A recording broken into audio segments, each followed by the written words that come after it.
পুরো ভিডিওতে গোলাম ময়লা রনিকে ল্যাংটা করিয়া লুঙ্গি উদাম করিয়া পা উপরের দিকে দুই দিকে দুইটারে বাইন্দা তারপর ওই ফাঁকের মধ্যে কাঁচামরিচ ঢুকানো হইবে। ও কালকে ওর ফেসবুকে যা করেছে এটা ওর মতো ও তো চোর তো সংসদে ঢুকছিল, ওই সংসদ সদস্য বহু পরের কথা। একজন সর্বোচ্চ লেভেলের কোনো মূর্খ মানুষও ওর মতো এই ভাষায় একজনের মাকে নিয়ে এই ধরনের কথা বলতে পারে না। সে এক নারী ছবি দিয়ে বলেছে ওই মহিলা নাকি আমার মা, এবং যা মনে চায় তাই লিখেছে, খুব জঘন্য ভাষায়। সেগুলো এখানে রিপিট করলাম না।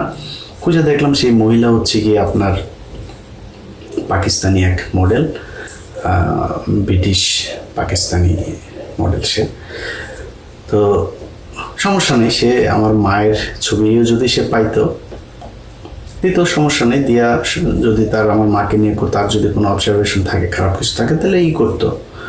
তো এদের ভেতরে একটা আছে। আগের অনুষ্ঠানে যখন আমি করলাম, করার পরে সে বলল যে আমি তার নাম বিকৃত করেছি, এই জন্য সে কোনো প্রশ্নের জবাব দেয়নি। তার সে যে সারা জীবন যে চুরি বাটপারি যা যা করেছে, এলাকার লোকজন তার বিরুদ্ধে যা অভিযোগ করেছে, কোনো কিছু জবাব না দিয়ে সে বলল যে তার নানা না দাদা সে হলো তার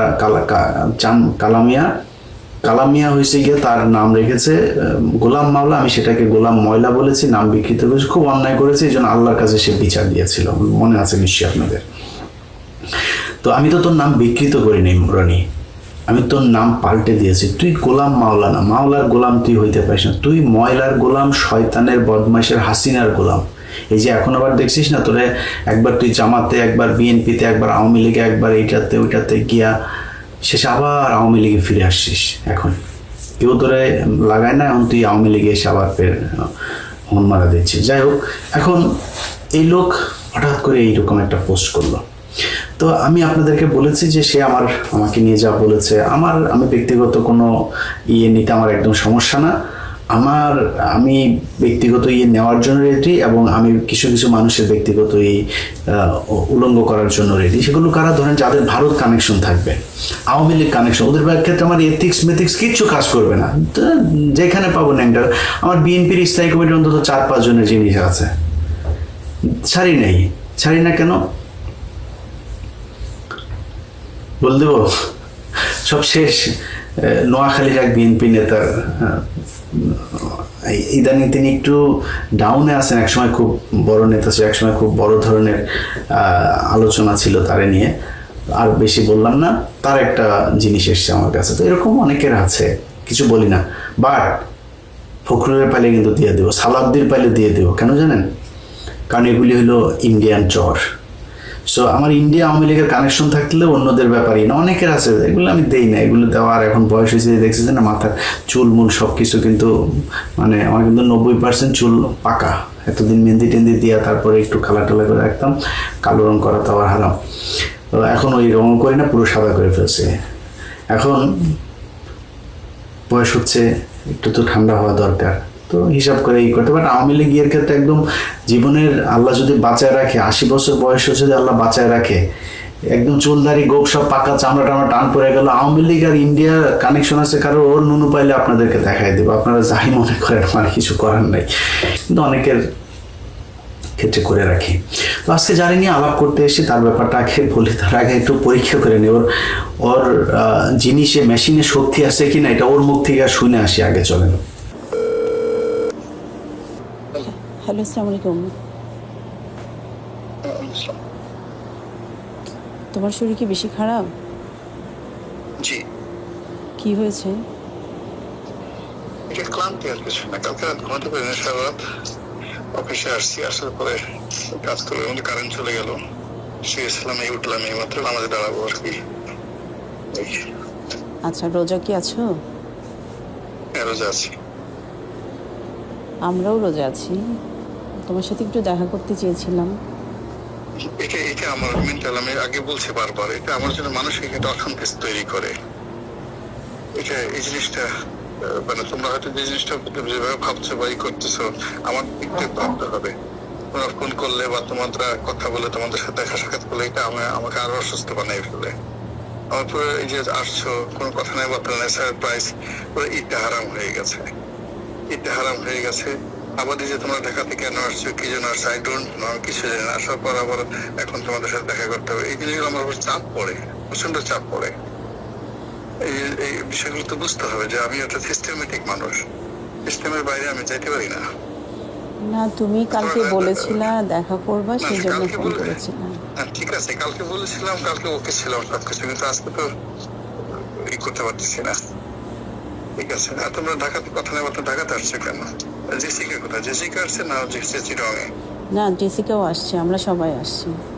আচ্ছা, কি জন্য আসছো তোমরা ঢাকাতে? আসলে তুমি তো জানো সবকিছু, আমার আসলে পিঠ দেয়ালে ঠেকে গেছে, বুঝছো। এখন এখন কি করব বলো না, তোমার এখানে ভেবেছিলাম যে তুমি আমাদের জন্য একটা কিছু করবা। না না, আমার জন্য এটা কিছুই করা সম্ভব না, লাভ হচ্ছে না, বরং আরো হিতে বিপরীত হয়ে যাচ্ছে, মন বিষাই যাচ্ছে, রাগ হয়ে যাচ্ছে, ক্রোধ হয়ে যাচ্ছে।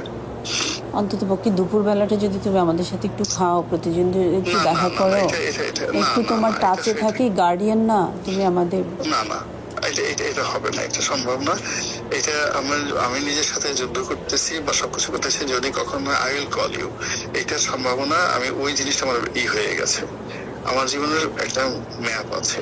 আচ্ছা, তুমি আমাকে যখন যেটা বলেছো একটু মনে করে দেখো তো, আমি তোমার প্রত্যেকটা কথা শুনেছি। তুমি যখন আমাকে বলেছো যে চিটং চলে যাও, আমি চলে গেছি। না না, চলে যাও নাই, এটা কোন বলো? যখন বলেছো ফোন দিও না, ফোন দিই নাই, টেক্সট দিও না, টেক্সট দিই নাই, স্টিল নাও আমি তোমার ওয়াইফ। আমি কি আমার হাজবেন্ডের থেকে এইটুকু আশা করতে পারি না যে সে আমার সাথে একটু যোগাযোগ করবে? আচ্ছা দেখো, জেসিকার কথা মতো আমি তালাকটা উইথড্র করছি শুধুমাত্র তোমার সামাজিক, তোমার নিজের প্রয়োজনে, কিন্তু তুমি এই সম্পর্কে ক্লেম যদি করো, আমি এক সেকেন্ড তোমার সাথে থাকবো, এখন লাইনটা কেটে দেবো। আমি ক্লেম করছি না, বলছি যে নো ক্লেম না, তুমি বারবার বলতেছো আমি অমুক, আমি অমুক, আমি অমুক। এই জিনিসটা তো অনেক আগেই শেষ হয়ে গেছে। আমি তোমাকে একটা দয়া করতেছি, সাহায্য করতেছি টাকা দিয়ে, এবং আমার নামটা ব্যবহার করার তোমাকে অ্যালাউ করতেছি, কিন্তু বিনিময়ে তুমি আবার এই জিনিসটা করার পর আবার কোনো স্বার্থ কিছু তুমি আরো যে জিনিসগুলো আমার দিকে হাত বাড়াচ্ছ, দিস ইজ ভেরি রং। আচ্ছা, এমনি তুমি একটা সত্যি কথা বলো তো, জীবনে কি কখনো আমাকে ভালোবাসো নাই? না না না, কখনোই না, কখনোই না, কখনোই না। তাইলে যে কথাগুলো বলেছিলা এগুলো কি এমনি বলেছিলা? এমনি বলেছিলাম, এমনি বলেছিলাম। হ্যাঁ, এটা আবেগে, এটা আবেগের কথা। তাইলে আমি যে একটা সংসার তোমার কথাতেই ওকে ছেড়েছি, আবার তোমাকে বিয়ে করেছি, আমার কথাতে তুমি কোনো কিছু ছাড়ো নাই, তুমি তোমার আমার কথাতে তুমি কোনো কিছু ছাড়ো নাই, তুমি তোমার প্রয়োজনীয় করছো, এবং আমাকে যতটুকু ব্যবহার করার ততটুকু তুমি ব্যবহার করছো। তোমার কাছে এটা মনে হয় আমি তোমাকে তাই সেটাই মনে হয়। এবং তুমি আবার আমি তোমার সাথে সরল ভাবে যে আমি অন্তর থেকে চেষ্টা করছি তোমাকে সর্বোচ্চ সহযোগিতা করার জন্য, সাহায্য করার জন্য, আশ্রয় দেওয়ার জন্য, এবং এটাকে অ্যাভেল করার জন্য যে ধরনের মেন্টাল অনেস্টি দরকার, কর্ম দরকার, সেটা তুমি জানো আর তোমার আল্লাহ জানে। ওই জায়গাতে এমন কোন খুঁত হয়েছে যে ওখান থেকে বরকত আল্লাহ উঠে নিয়ে গেছে। আমি তো সবকিছু জিনিসগুলো, সবকিছুর এগেনস্টে আমি ঘুরে দাঁড়াইছিলাম, আমি সবকিছু ম্যানেজ করে নিয়ে গেছিলাম। আমি ওখান থেকে তুমি রনুকে অরুণাপল্লীতে নিয়ে গেছি। It's not a matter of joke. বাংলাদেশের 1 কোটি মানুষের মধ্যে কেউ এই কাজ করতে পারবে না, কেউ পারবে না, বাট আমি এই কাজটা করেছিলাম। যে জিনিসগুলো সেগুলো গিয়ে ওখানে নেওয়ার পরে আমার একটা ফুল পাওয়ার আছে, পুরা শক্তি আছে। আমি জোর করে তোমাকে এই কাজ করছি, আমি তোমাকে ঘর বানাইছি, কথা শোনো, তুমি আমার সাথেও সংসার করেছো, আপুর সাথেও সংসার করেছো। তোমার কি মনে হয় যে আমি এই কথাগুলো বলবো ওনাকে? বলো, শুধু আমাকে ছাদে নিয়ে গিয়ে বলছে যে তোমাকে একটা কথা জিজ্ঞেস করি। আমি যখন নিচে এসে তোমাকে আমি রুমে টানতে নিয়ে গেলাম, রুমে নিয়ে গেলাম, তার আগে তোমাদের মধ্যে যে কথাগুলো হয়েছে, that is very wrong and odd, very wrong and odd. তুমি দেখেছো, আমি কিন্তু চুপ করেছিলাম, উনি আমাকে কন্টিনিউয়াসলি উনি 10টা থাপ্পড় দিলে তোমার কোনো কথা বলার দরকার ছিল না, 10টা থাপ্পড় দিলে কথা বলার দরকার ছিল না। আমি তো চুপ করেই ছিলাম, উনি আমাকে বলছে বলো বলো বলো। না না না, এই জিনিসগুলো সে যখন বলছে যে, আমি তোমাকে বারবার বলছি যে আমার এই টোটাল ফিজিক্যাল ফিটনেসটা চলে গেছে, এইটা একটা বিশেষ অবস্থাতে হয়েছে, এটা তোমার সাথে থাকবে না কদিন পরে।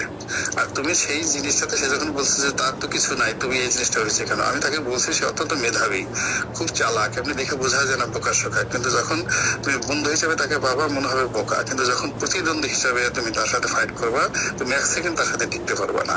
এই কথাগুলো তোমাকে বলছি। বলার পরে ছেলে মেয়েদের সাথে কথা বলে সব জেনে গেছে। তোমার সাথে কথা বলার সাথে সাথেই সে বলছে যে তার কোনো পাওয়ার নাই।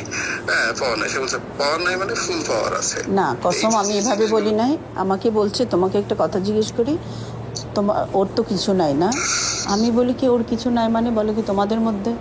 আমি বলি কি না আছে তো, এটাই বললাম। খুব ভালো বুঝছো, বলছো, আমি সব তো জিনিসগুলো। শোনো, আমি না, ওনা না, আমাকে, তুমি তো- আমি তো মিথ্যা কথা বললি না, এটা তো তুমি জানো, তাই না? আচ্ছা, এই রসায়নটা আপনাদেরকে একটু বুঝাই দিই, আমি না বুঝাইলে আর বুঝবেন না, অনেক কঠিন রসায়ন। গোলাম ময়লা রনি তার বউরে, তার বড় বউ, আসল বউ যেটা, সেটা বলছে যে তার মেশিনে কাজ করে না, এই জন্য সে তার বউর সাথে বহুদিন ধরে কিছু করে না। বউ তো কামড়ে মরে, বেগুন টেগুন দিয়া তারপরে ঠান্ডা হয়। এখন কি দিয়া ঠান্ডা আমি জানি না। এই যেমন ধরেন ওর মা আছে, বলবো মারে নিয়ে বলি রানি, তাকে মাফ করে দিলাম, কিছু আর বললাম না। তোর মার ছবি আছে, এই যে এটা তোর মা, দেখ যা বল এবার মানুষ এটা তোর মা কিনা।